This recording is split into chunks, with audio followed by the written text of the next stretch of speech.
Semua bermula dari suasana warung pendaki yang sederhana namun selalu penuh cerita. Sebuah tempat di mana kopi hangat dan udara dingin lereng Lau bercampur menjadi latar yang sempurna bagi kisah-kisah yang seharusnya hanya dibiarkan menguap bersama asap rokok para pendaki. Abi datang sebagai pendaki pemula yang sok tahu, membawa tas baru, sepatu baru, dan keyakinan konyol bahwa ia sudah siap menaklukkan gunung setinggi apapun hanya karena sudah menonton beberapa video pendakian di internet. Ia duduk bersama beberapa kawan yang lebih berpengalaman, tapi alih-alih mendengarkan saran mereka, ia lebih sibuk mengamati peta jalur yang terlipat di depannya, seolah ia sudah menguasai tiap sudut gunung yang belum pernah ia daki itu. Di tengah lamunannya, suara penjaga warung menyelip di antara denting gelas dan percikan air panas dari ceret tua. Ucapan itu awalnya terdengar biasa saja, seperti nasihat yang sudah terlalu sering dilontarkan untuk menakut-nakuti pendaki baru. Namun ada nada tertentu, sesuatu yang tidak berhasil disembunyikan penjaga warung itu, semacam peringatan yang sudah terlalu sering dipendam dan akhirnya keluar begitu saja. Ia mengatakan agar siapapun yang mendaki Lau tidak sekali-kali mengambil jalur setapak yang lurus ke arah utara. Abi tidak langsung menanggapi, karena pikirannya sibuk mempertanyakan posisi mata angin dan di mana tepatnya jalur yang dimaksud.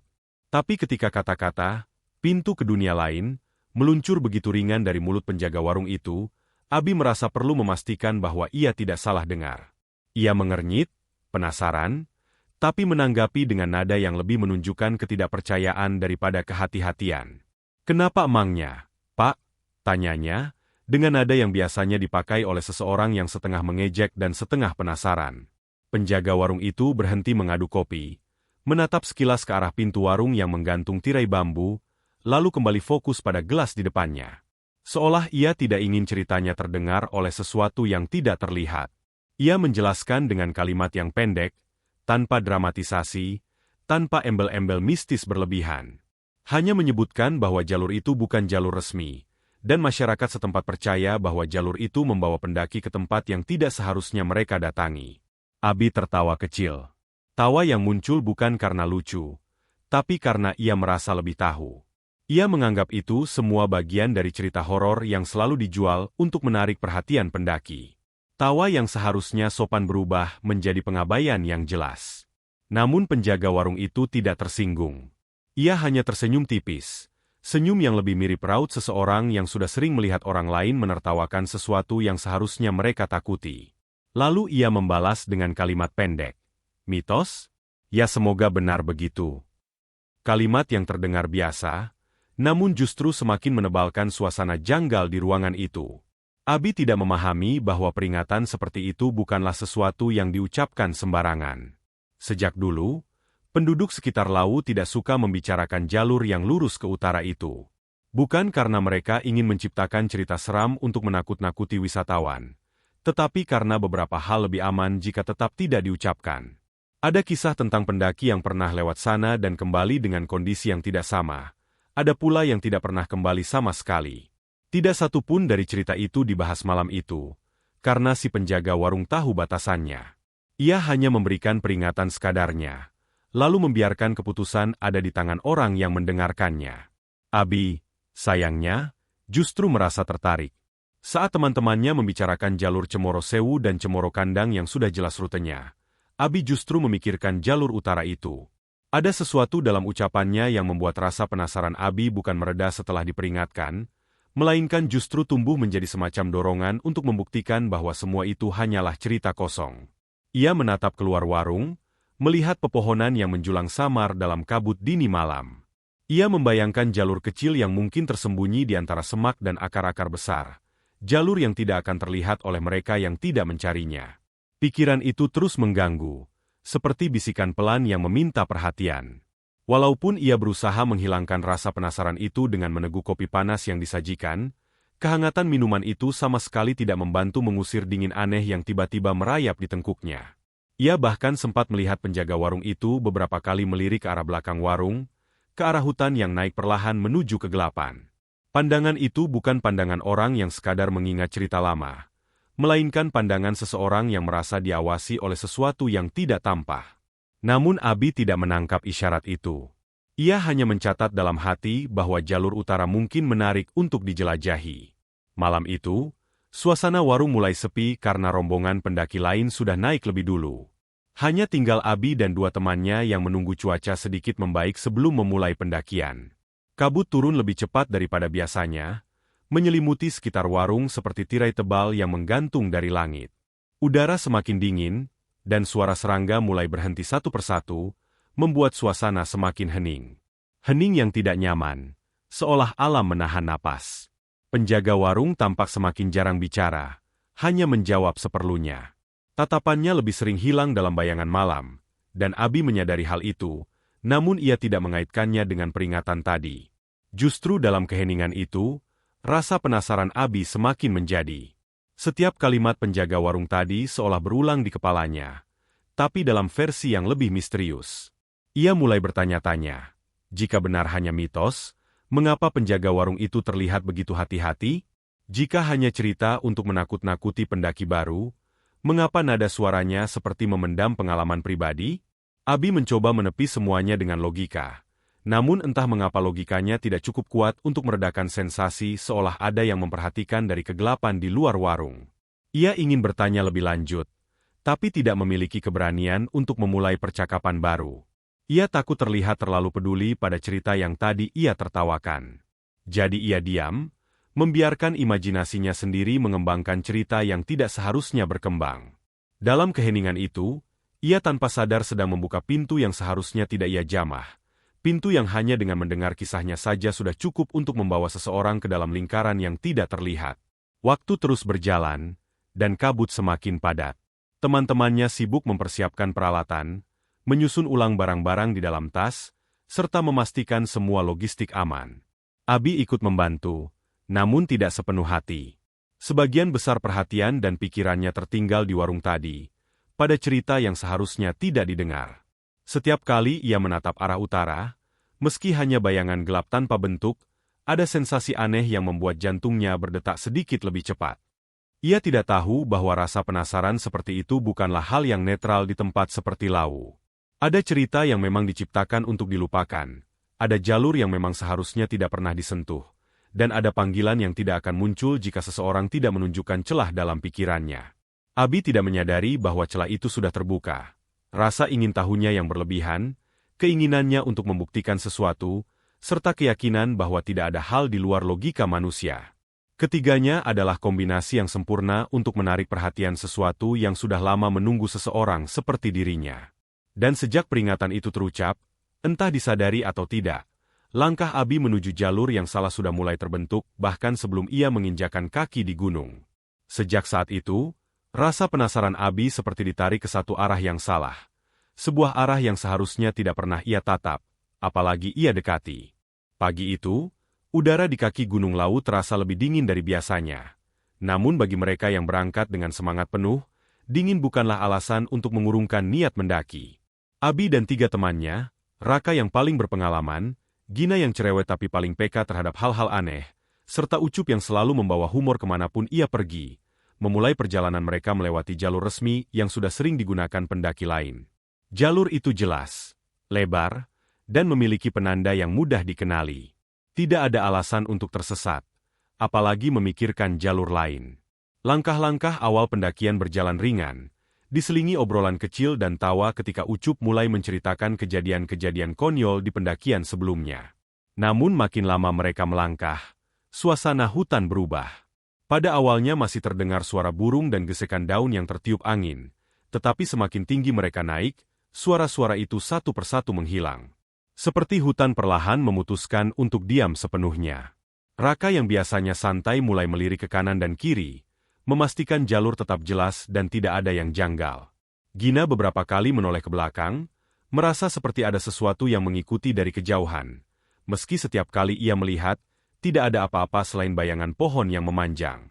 Abi berjalan sedikit lebih cepat dari yang lain. Wajahnya menunjukkan ketertarikan yang sulit disembunyikan.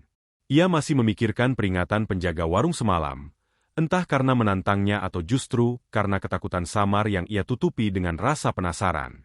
Ketiga temannya tahu Abi memang suka bertindak spontan, tapi kali ini mereka merasakan ada yang berbeda. Abi terlihat seperti sedang mencari sesuatu, bukan sekadar berjalan menikmati pendakian. Setelah hampir 1 jam berjalan, mereka sampai di sebuah bagian hutan yang lebih rapat. Pohon-pohon besar menjulang tinggi, membuat cahaya matahari hanya mampu menembus sebagian kecil area. Di tengah suasana suram itu, tiba-tiba Abi melihat sesuatu yang langsung membuatnya berhenti. Sebuah jalur kecil berada di sisi pohon besar dengan akar yang menonjol ke permukaan tanah, seolah melindungi jalur itu atau justru menutupi sesuatu di baliknya. Jalur itu sempit sekali, hanya cukup untuk satu orang, dan yang membuatnya aneh adalah cahaya di jalur itu tampak sedikit lebih terang daripada jalur utama. Bukan terang seperti sinar matahari yang memancar, tetapi lebih seperti cahaya samar yang lembut, nyaris seperti kabut bercahaya. Abi mendekat satu langkah, membuat Raka langsung menahan napas. Jangan ke situ, kata Raka cepat. Nada suaranya tegas namun ada rasa cemas yang tidak ia sembunyikan. Abi menoleh pelan, matanya masih tertarik pada jalur itu. Sumpah pengin lihat bentar aja. Penasaran? Jawabnya dengan suara yang berusaha dibuat biasa, padahal pikirannya sudah melangkah jauh ke dalam jalur itu. Ia tidak bisa menjelaskan kenapa jalur itu menarik perhatiannya begitu kuat. Ada sesuatu yang memanggil dari sana, seperti suara halus yang tidak terdengar namun terasa. Gina langsung ikut menyahut sambil menggerakkan tangannya dengan kesal. Udah, Bei. Jangan ngadi-ngadi. Kita kesini mau naik gunung, bukan cari masalah. Ucup hanya menggaruk kepala, tanda bahwa ia juga merasakan ada sesuatu yang tidak beres, meski biasanya dialah yang paling nekat. Tapi kali ini bahkan ia tidak berani mendekat. Udahan dah, Bei. Jalurnya kecil, gelap, serem pula. Ngapain coba? Abi mendengarkan semuanya, tapi suara mereka terdengar semakin jauh, seperti tersaring oleh kabut tipis yang mulai menggantung di sekitar jalur kecil itu. Ia merasa seolah langkahnya ditarik ke depan, bukan oleh keinginan sendiri, tetapi oleh sesuatu yang menunggu di balik cahaya samar itu. Perasaannya campur aduk, ada rasa takut, tapi justru itu yang membuatnya makin ingin tahu. Ia menelan ludah, mencoba memikirkan alasan logis, namun pada akhirnya hanya satu kata yang menguasai pikirannya, penasaran. Raka mendekat, memegang pundak Abi dengan kuat.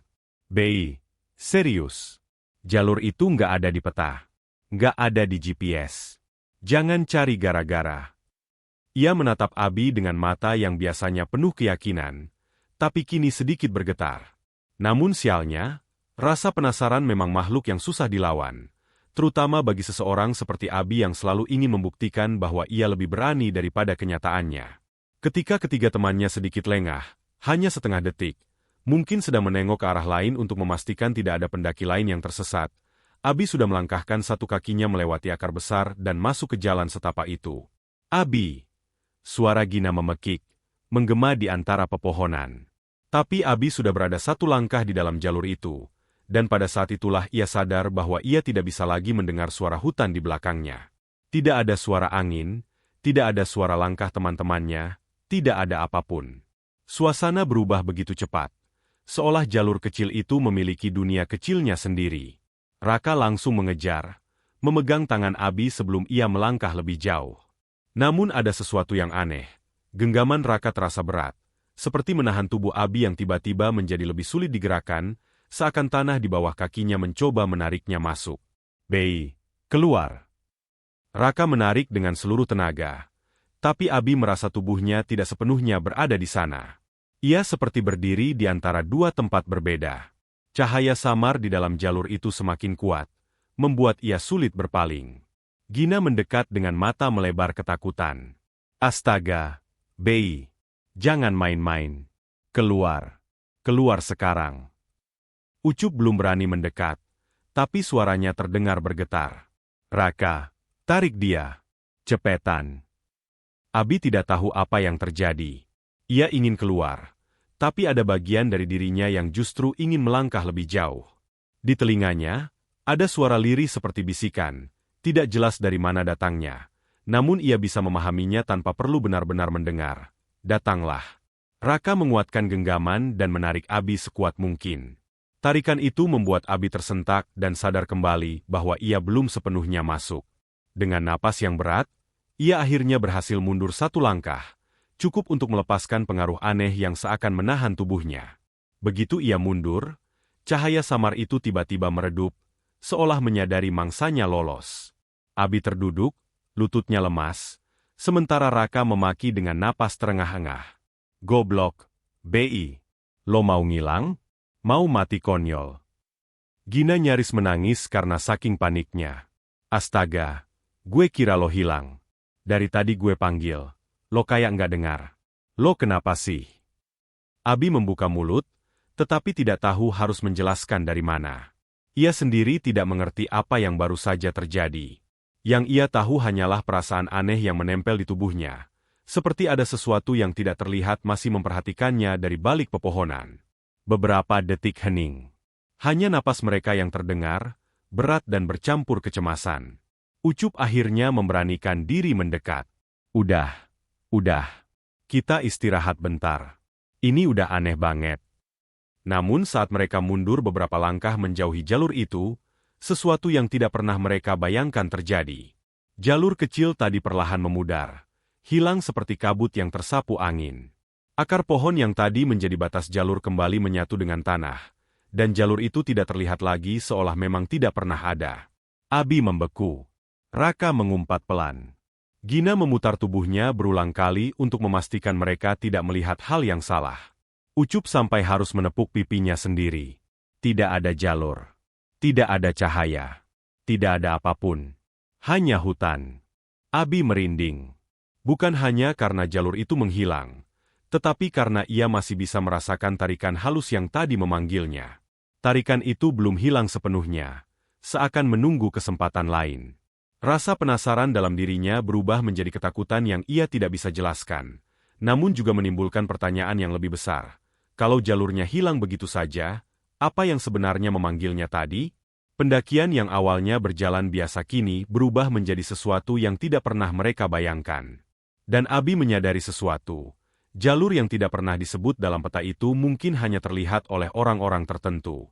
Atau, mungkin hanya oleh orang yang sudah dipanggil terlebih dahulu. Satu langkah pertama membuat Abi seperti menapaki tanah yang berbeda. Langkah kedua membuat bahunya berat, seolah udara mengganjal pergerakannya. Langkah ketiga, seperti melewati batas yang tidak terlihat. Ia tidak tahu kapan ia benar-benar meninggalkan jalur utama, tapi yang jelas, saat tubuhnya masuk sepenuhnya ke jalan setapak itu, seluruh suasana berubah begitu tiba-tiba hingga ia hampir berhenti bernapas. Temperatur menurun drastis. Udara mendadak dingin, bukan dingin alami pegunungan, tapi dingin yang terasa seperti merembes langsung ke tulang. Angin yang tadi masih ada ketika ia bersama teman-temannya kini menghilang sepenuhnya. Tidak ada desiran daun. Tidak ada suara burung. Tidak ada suara ranting patah. Tidak ada apapun. Hutan menjadi senyap total, seperti seluruh dunia menahan napas. Abi menelan ludah, mencoba menepis rasa takut yang mulai muncul.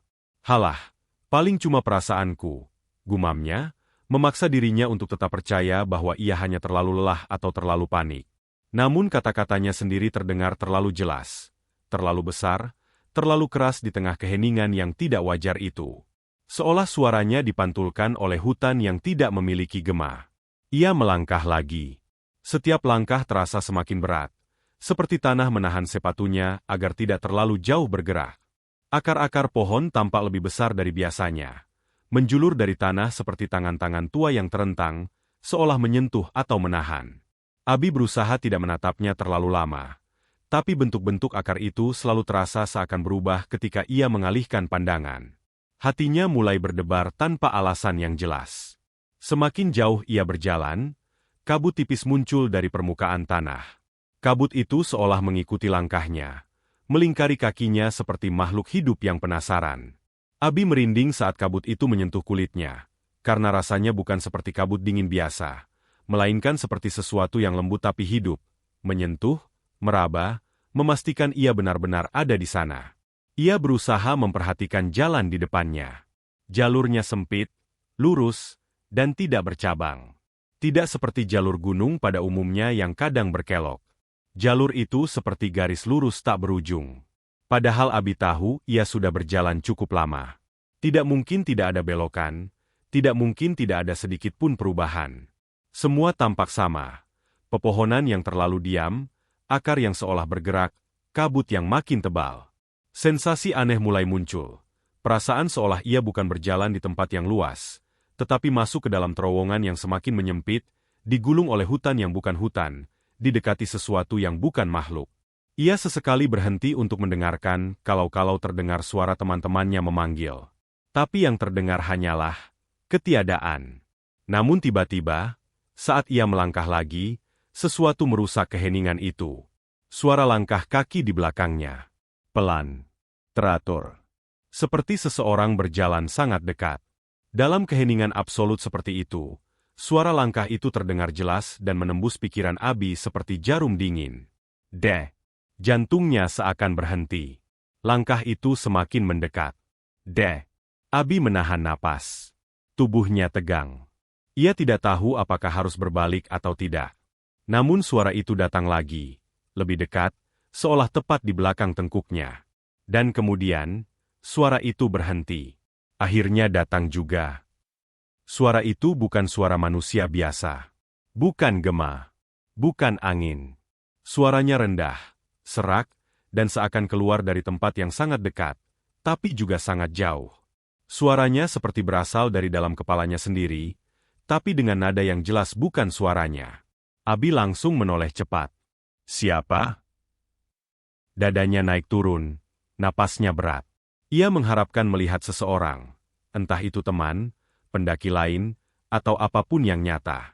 Tapi ketika ia menatap jalan setapak di belakangnya, tidak ada siapapun. Tidak ada bentuk manusia. Tidak ada bayangan. Yang ada hanya kabut yang jauh lebih tebal daripada sebelumnya, menggulung jalur yang tadi ia lewati. Kabut itu bukan sekadar menutupi pandangan. Ia menelan. Jalan yang seharusnya masih terlihat sedikit kini menghilang seluruhnya. Tidak ada bentuk tanah. Tidak ada tanda hutan yang sama seperti tadi. Seolah dunia di belakangnya telah terhapus. Abi mundur satu langkah tanpa sadar. Nafasnya semakin cepat. Ia menatap kabut itu, berharap jalannya kembali muncul. Namun kabut itu bergerak seperti makhluk hidup, berputar pelan, padat, dan seolah memandang balik. Kakinya melemas. Tidak mungkin. Tadi masih ada jalannya, pikirnya panik. Ia menghapus keringat dingin di dahinya, bahkan meski udara begitu dingin. Ia mencoba menguatkan suara untuk memanggil teman-temannya. Raka, Gina, Ucup, teriaknya. Namun suaranya tenggelam. Tidak ada pantulan. Tidak ada gema. Seolah suaranya diserap oleh sesuatu yang berada di antara pepohonan itu. Hutan terlalu senyap, terlalu mati. Abi mencoba berjalan mendekati titik tempat ia masuk tadi. Setiap langkah ia berharap menemukan titik tanah yang familiar, atau akar besar yang menjadi pintu masuknya. Namun semakin ia mendekat, kabut justru makin menebal. Dan ia mulai menyadari sesuatu yang membuat seluruh tubuhnya gemetar. Kabut itu tidak hanya menutupi jalur. Kabut itu menggantikan jalur.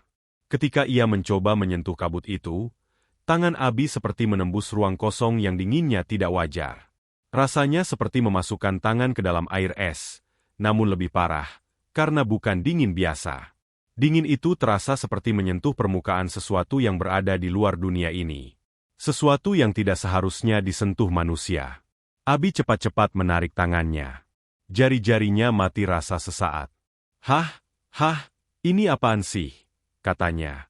Suaranya patah-patah di antara panik dan bingung. Ia menegak ludah lagi, meski mulutnya sudah terasa kering. Ia memutar tubuhnya, melihat jalur di depan. Jalur itu masih ada, masih lurus, masih sama. Tapi itu justru membuatnya tambah takut. Karena jika belakangnya telah menghilang, satu-satunya arah yang tersisa hanyalah ke depan. Dan itu adalah arah yang tidak ia kenal. Namun ia tidak bisa kembali. Ia mencoba memaksa dirinya untuk tetap berpikir jernih. Oke, mungkin jalurnya tertutup kabut biasa. Mungkin, tapi suaranya sendiri terdengar seperti kebohongan. Ia tahu kabut biasa tidak akan menelan jalur dalam hitungan detik. Ia menatap hutan yang semakin gelap di kedua sisinya. Pohon-pohon tampak lebih padat, lebih dekat, seolah bergerak mendekat sedikit demi sedikit setiap kali ia memalingkan mata. Ada suara samar seperti bisikan, sangat pelan, sangat sulit dibedakan antara suara atau ilusi, tapi ia merasa ada yang memperhatikannya dari balik pepohonan. Ia mencoba menepis pikiran buruk. Tenang, Bei, tenang. Ini cuma hutan. Cuma hutan. Tapi hatinya tidak percaya. Langkahnya goyah ketika ia memutuskan untuk melanjutkan perjalanan. Bukan karena ia ingin maju, tapi karena ia tidak punya pilihan lain. Setiap kali ia melihat kabut di belakang, ia merasa ada sesuatu yang bergerak di dalamnya. Tidak jelas. Tidak berwujud. Tapi nyata. Seperti sesuatu sedang menunggu ia lengah. Hutan di depannya tidak jauh lebih meyakinkan. Jalur lurus itu tampak seperti membawa ke tempat yang tidak berujung. Setiap meter yang ia tempuh terasa seperti menggerus waktu. Tidak ada matahari yang terlihat, tapi cahaya samar di jalur itu masih ada. Ia tidak tahu apakah itu pertanda baik atau buruk. Langkah-langkahnya terdengar sangat jelas. Tap, tap, tap. Namun di tengah langkahnya, terkadang ia merasa ada langkah lain yang menyusul. Ketika ia berhenti, suara itu pun berhenti. Ketika ia berjalan cepat, suara itu mengikuti. Semakin lama ia di jalur itu, semakin ia merasa ada yang berjalan bersamanya. Udara semakin dingin. Kabut semakin dekat. Suara hutan tetap mati. Dan Abi mulai merasa bahwa ia tidak lagi berjalan di Gunung Lawu seperti yang ia kenal. Ia sedang berada di dalam sesuatu yang lain. Sesuatu yang sudah menunggu sejak ia pertama kali mendengar cerita itu di warung pendaki. Abi merapatkan tangan ke tubuhnya sendiri, sambil terus melangkah lebih cepat. Nafasnya sudah tidak lagi teratur. Dadanya naik turun dengan gelombang kecemasan yang sulit dikendalikan. Ia tidak peduli lagi apakah ia membuat suara atau tidak, karena hutan ini sudah tidak memiliki suara yang bisa mengancam selain suara langkah yang mengikuti dari belakangnya. Jalur itu tetap lurus, terus lurus. Seperti sebuah garis yang tidak pernah dibuat untuk berakhir. Pohon-pohon di sampingnya seolah berubah menjadi dinding, membentuk lorong gelap tempat kabut menggantung rendah. Setiap kali ia ingin menoleh, seluruh pori tubuhnya menutup rapat, seakan tubuhnya sendiri mencegahnya untuk melihat ke belakang. Namun yang paling membuatnya ingin kabur adalah suara itu. Suara langkah halus yang mengikuti ritme langkahnya, selalu berada pada jarak yang sama. Pada awalnya hanya terdengar samar, seperti dedaunan jatuh, namun lama-kelamaan menjadi ritmis, menyesuaikan kecepatan langkah Abi. Ketika Abi mempercepat langkah, suara itu ikut cepat. Ketika ia memperlambat, suara itu ikut pelan. Dan ketika ia berhenti, suara itu juga terhenti. Seolah apapun yang mengikuti itu sedang bermain dengannya, menirukan gerakannya bukan sebagai bentuk pengejaran, tetapi sebagai bentuk pengamatan. Siapapun itu, jangan bercanda, ucap Abi dengan suara bergetar, meski ia tahu tidak ada orang normal yang mendengarnya. Sungguh, ia tidak berharap ada yang menjawab. Tapi yang jauh lebih ia takuti adalah kemungkinan tidak adanya respon sama sekali. Ia tahu ia tidak sedang dalam kondisi normal. Rasa dingin menusuk tulang, kabut yang bergerak seperti makhluk hidup, dan jalur tak berujung ini semakin membuat batas logikanya terkikis. Ia mencoba mengatur napas, mencoba mengabaikan suara langkah itu, tapi setiap kali ia menenangkan diri, suara itu justru terdengar semakin jelas, seperti sedang mendekat sedikit demi sedikit. Dengan perasaan yang setengah mati ketakutan, Abi akhirnya memberanikan diri untuk menoleh. Ia berharap tidak melihat apapun. Ia berharap hanya imajinasinya yang bermain. Namun begitu pandangannya menembus kabut abu tipis itu, napasnya langsung tersangkut di tenggorokan. Di antara kabut yang tidak pernah berhenti bergerak, ia melihat sosok itu. Sosok tinggi berdiri diam. Tubuhnya kurus, terlalu kurus, seperti kulit yang menempel di tulang tanpa daging. Bahunya sempit dan meruncing, lengan dan kakinya panjang tak wajar seperti bambu kering. Tingginya jauh melampaui manusia normal, bahkan lebih tinggi dari cabang-cabang pohon rendah yang ada di sekitar. Kepalanya menunduk, rambutnya panjang kusut menjuntai menutupi wajah, namun bentuk tubuhnya miring ke arah yang tidak seharusnya bisa dicapai manusia normal. Seolah sendi tubuhnya patah atau dilipat ke arah yang salah. Sosok itu tidak bergerak, tidak bernapas, tidak berbicara, hanya berdiri. Tapi posisi tubuhnya menunjukkan satu hal yang pasti, ia sedang mengarah pada Abi. Abi langsung merasakan kakinya melemas. Ia mundur selangkah, lalu 2 langkah. Ia berharap sosok itu menghilang ketika ia berkedip. Tapi tidak. Sosok itu tetap di sana. Membeku seperti patung hidup yang sengaja ditempatkan untuk menunggu orang tersesat seperti dirinya. Lalu, saat Abi masih berusaha menahan desakan panik, sosok itu mulai bergerak. Bukan berjalan, bukan melangkah, tapi meluncur. Hampir seperti mengapung, tubuhnya meluncur maju di atas tanah tanpa menimbulkan suara apapun. Rambutnya bergerak mengikuti arah gerakan, namun kaki dan tangannya tetap terkulai tidak wajar. Tidak ada gesekan ranting. Tidak ada suara dedaunan terinjak. Tidak ada suara napas. Tidak ada apapun. Hanya gerakan, diam, cepat, dan mengerikan. Abi tidak punya waktu untuk berpikir. Tubuhnya mengambil alih dan langsung berbalik. Ia berlari sekuat tenaga. Tidak peduli arah, tidak peduli apakah jalurnya benar atau bukan. Ia hanya tahu satu hal. Ia harus menjauh dari makhluk itu. Detak jantungnya menghentak keras di telinganya, mengalahkan keheningan hutan. Setiap langkah adalah dorongan desesperasi. Setiap hembusan napas terdengar seperti suara orang tenggelam yang berusaha meraih permukaan air. Kakinya menendang tanah keras, menabrak akar, melompati batu kecil, namun ia tidak memperlambat sedikit pun. Ia tidak berani menoleh. Ia tidak berani mendengar apakah sosok itu mengikutinya atau tidak. Tapi ia tahu dengan perasaan yang tidak bisa dijelaskan bahwa makhluk itu tidak akan membiarkannya pergi begitu saja. Ia berlari dalam waktu yang terasa jauh lebih lama daripada seharusnya. Tidak ada perubahan jalur. Tidak ada pemandangan baru. Tidak ada tanda-tanda ia bergerak menuju tempat lain. Seolah ia berlari di tempat. Nafasnya mulai serak, tangannya gemetar. Tapi ia tidak bisa berhenti. Lalu, setelah entah berapa lama ia berlari tanpa putus, sesuatu berubah. Di kejauhan, kabut perlahan merenggang. Sebuah cahaya kecil terlihat di ujung jalur, redup tapi hangat. Cahaya itu bukan putih dingin seperti cahaya aneh di jalur, melainkan cahaya oranye lembut seperti api unggun. Abi hampir tidak percaya. Cahaya itu tampak seperti sesuatu yang berasal dari dunia nyata, hal yang normal, hal yang manusia buat. Hatinya mencelos antara harapan dan ketakutan. Jika itu tipu muslihat, ia selesai. Jika itu benar, mungkin ada jalan keluar. Ia memaksa kakinya bergerak lebih cepat. Ketika cahaya itu semakin dekat, ia mulai mendengar sesuatu. Suara. Suara manusia. Suara yang ia kenal. Abi. Suara itu panik. Memanggil namanya berulang. Raka. Suara itu milik Raka. Untuk pertama kalinya sejak masuk jalur itu, Abi merasakan sesuatu yang hampir seperti kelegaan. Ia membalas. Suaranya serak dan pecah. Raka. Gua di sini. Ia berlari lebih kuat, menembus kabut yang semakin menipis. Cahaya api unggun kini jelas. Dan di sampingnya, bayangan 3 orang berdiri resah, seakan menunggu sesuatu yang tidak mereka pahami. Abi, sana.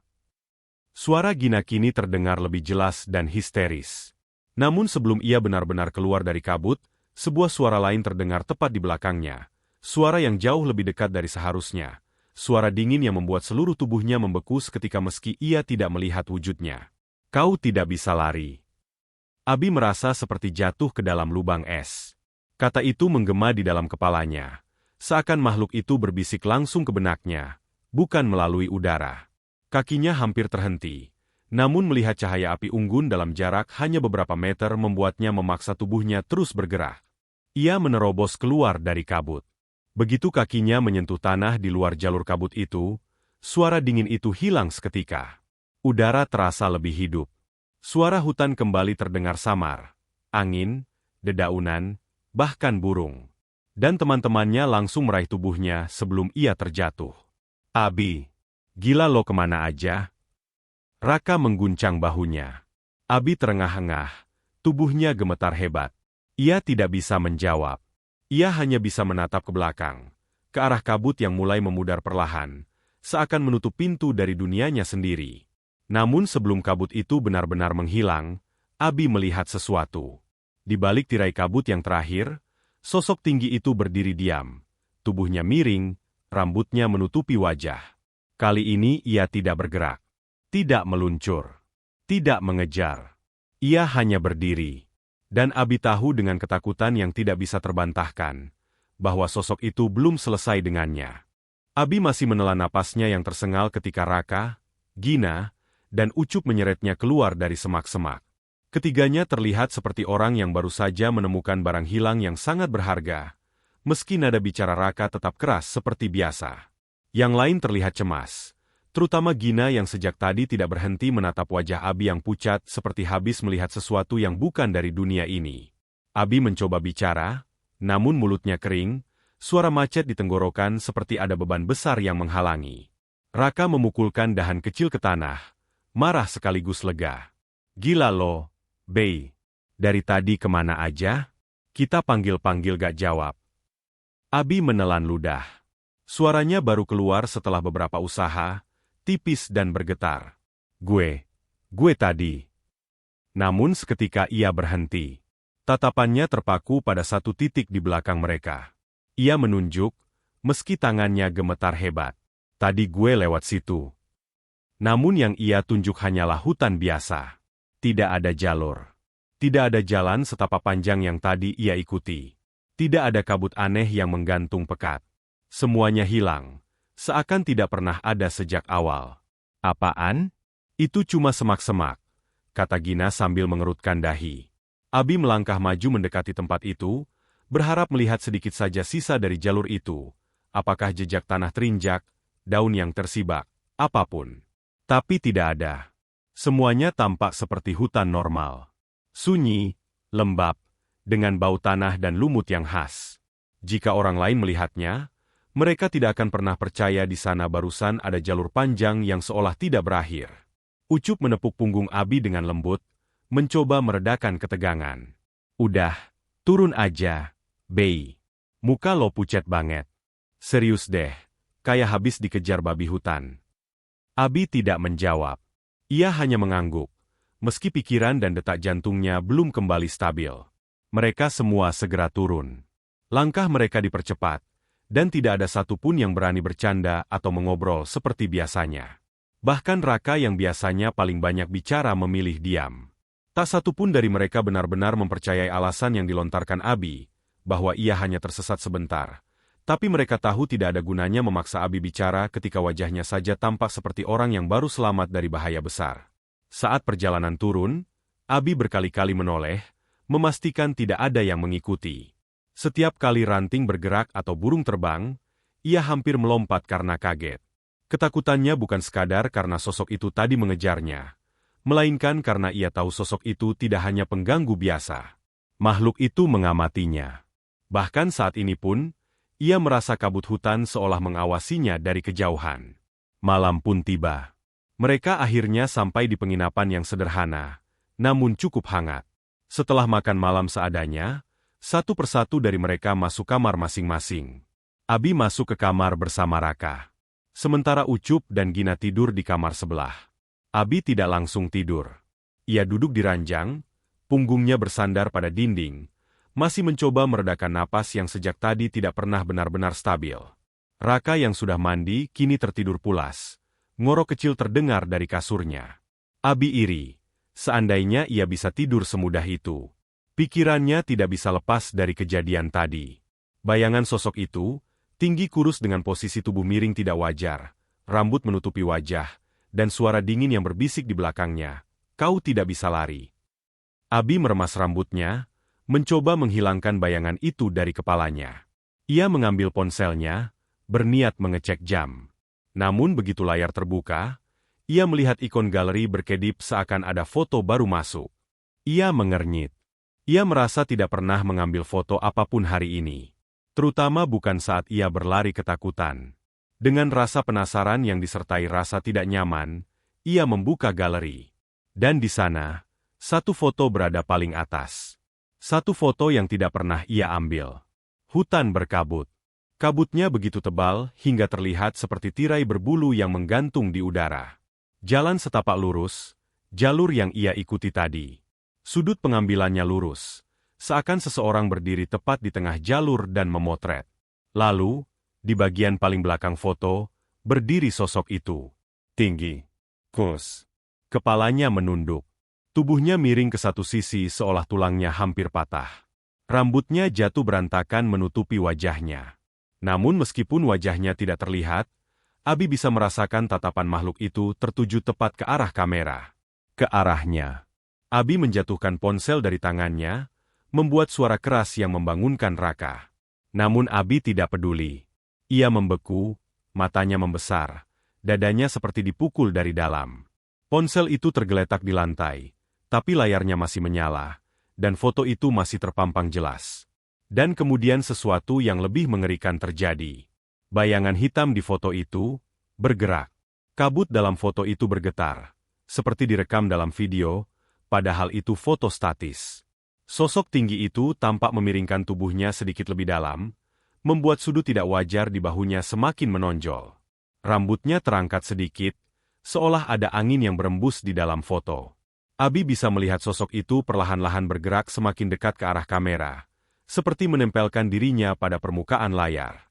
Raka yang baru bangun melihat Abi memandangi ponselnya dengan ketakutan, lalu menunduk untuk melihat layar yang masih bersinar.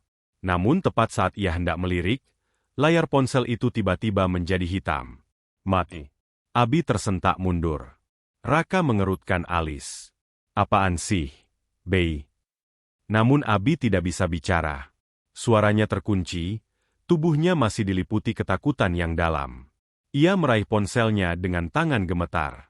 Ponsel itu masih terasa hangat, seakan ada sesuatu yang baru saja mengalir di dalamnya. Ia menekan tombol power beberapa kali, tapi tidak mau menyala. Baterai yang tadinya 70% mendadak mati total. Raka hanya mendengus dan kembali tidur. Ia tidak melihat apapun, tidak merasakan apapun. Baginya, Abi hanya capek, mungkin stres akibat tersesat tadi. Namun Abi tahu. Ia tahu apa yang ia lihat. Ia tahu foto itu nyata, atau setidaknya apapun yang membuat foto itu muncul benar-benar terjadi. Ia memegang ponselnya erat-erat, tapi segera meletakkannya lagi, merasa jijik seakan ada jejak makhluk itu yang menempel di benda tersebut. Abi memejamkan mata, mencoba tidur. Tapi setiap kali ia hampir terlelap, bayangan kurus itu muncul lagi dalam pikirannya, berdiri di antara kabut, miring, tak bergerak, menonton, mengikuti, menunggu. Sampai akhirnya, di tengah gelap kamar penginapan yang sunyi, Abi baru benar-benar menyadari satu hal yang membuat darahnya berhenti mengalir. Makhluk itu tidak hanya mengikuti langkahnya. Makhluk itu tahu namanya. Makhluk itu tahu bentuk wajahnya melalui kamera. Makhluk itu tahu di mana ia berada. Dan sejak malam itu, Abi selalu berkata kepada siapapun yang mendengarnya, "Kalau kalian naik lau, apapun yang terjadi, jangan pernah ikuti jalan setapak yang tidak ada di peta." Namun setiap kali ia mengucapkan itu, Abi merasakan sesuatu menatap dari kejauhan, seakan peringatan itu sendiri adalah undangan bagi makhluk yang tidak seharusnya disebut.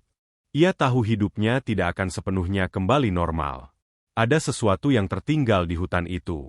Atau lebih buruk lagi, ada sesuatu dari hutan itu yang ikut pulang bersamanya.